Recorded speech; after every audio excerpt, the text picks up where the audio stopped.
Hi, my name is April Foster, and this is All Things Made New, Lesson 4.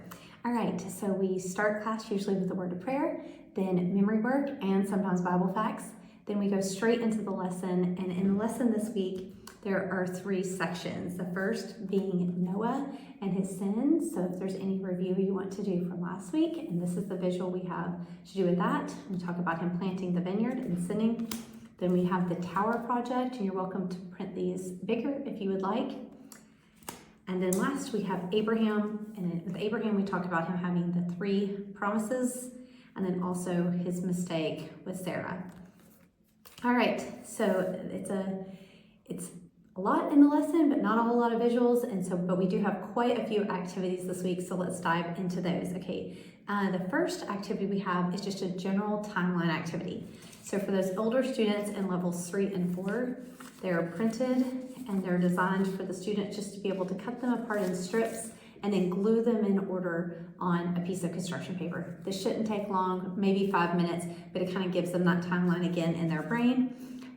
These are all events that took place in the book of Genesis, so it's contained pretty nicely there. For the younger kids, since they're non-readers, same thing, but they're in strips like this.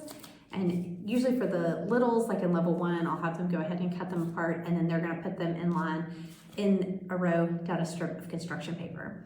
Okay, so that is activity number 1. Activity number 2 is to label a map from the lesson, and there's a couple of different ways to do that.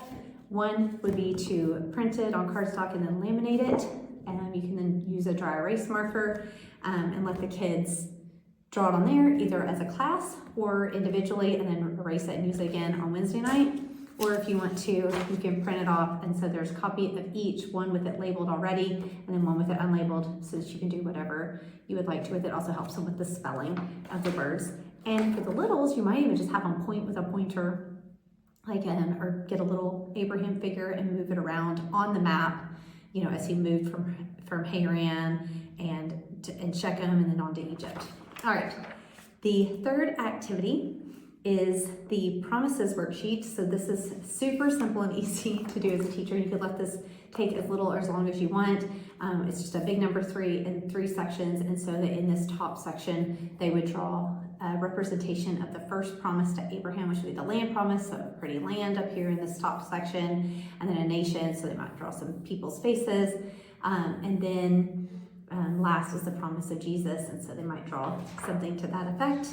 All right, and then the 4th activity is this fill in the blank, and I have laminated my copies and made them big.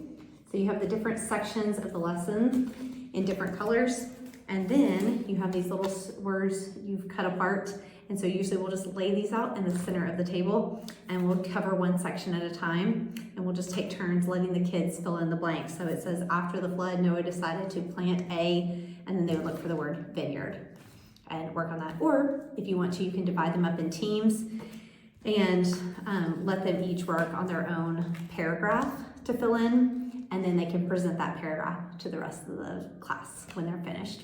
All right, so that is All Things Made New, Lesson 4.